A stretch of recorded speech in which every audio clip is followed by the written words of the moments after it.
ကြပြအကြောင်းနဲ့ကျွန်တော်မိတ်ဆွေတယောက်ပြောဘူးတာအရေးခင်းတစ်ခုဆိုအပေါ်မှာတနက်တွေပြည့်လူတွေကဆန္ဒပြကြပြေးကြလွှားကြအဲ့ဒီအချိန်ဆိုပစ္စည်းတွေစော်တွေဘာတွေတိတ်ပေါ်တာဘီတွေဘာတွေခေါ်သွားစရာမလိုမြေရောက်အိမ်သားတွေထဲမှာစော်တွေခေါင်းတွေအဲ့ဒီမှာပဲဝိုက်တဲ့သူတွေအချောက်တွေခြေချင်းလိန်နေတာပဲတဲ့အဲ့ဒီအကြောင်းအရာကကျွန်တော်စိတ်ထဲမှာစွဲနေတယ်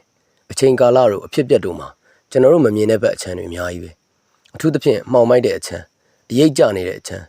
မြေကြီးထဲမြုပ်နေတဲ့အချမ်းပေါ့ဒီ idea ကကျွန်တော်ရဲ့ကြပြဗေဒနဲ့လည်းတွားဆက်ဆက်နေတယ်နိုင်ငံတော်သချင်းကိုနမူနာကြည့်နိုင်ပါတယ်တခါတလေအနာအကြောင်းကဒဏ်ရာရတဲ့သူကပြောတာတစ်မျိုးဆရာဝန်ကပြောတာတစ်မျိုးပတ်တီးကပြောတာတစ်မျိုး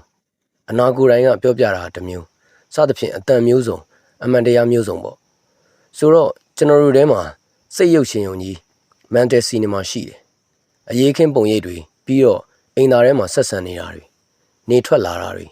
ရေဒီယိုတွေကနှုတ်ခွန်းဆက်တာတွေကျူတီယမ်မှာညက်ထားတဲ့မင်းသမီးပုံတွေ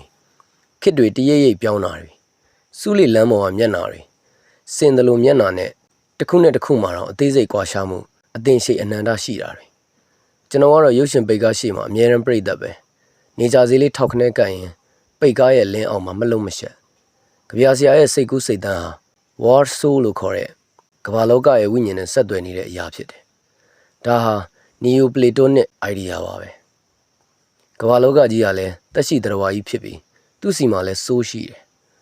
သူ့အတွင်းထဲမှာရှိနေတဲ့တက်ရှိအစုပေါင်းကြီးရဲ့ကိုစီမှာလည်းဝိညာဉ်ရှိပြီးအဲ့ဓာတွေအားလုံးဟာတစ်ခုနဲ့တစ်ခုဆက်ဆက်နေတဲ့သဘောပါပဲအောင်ခင်မြင့်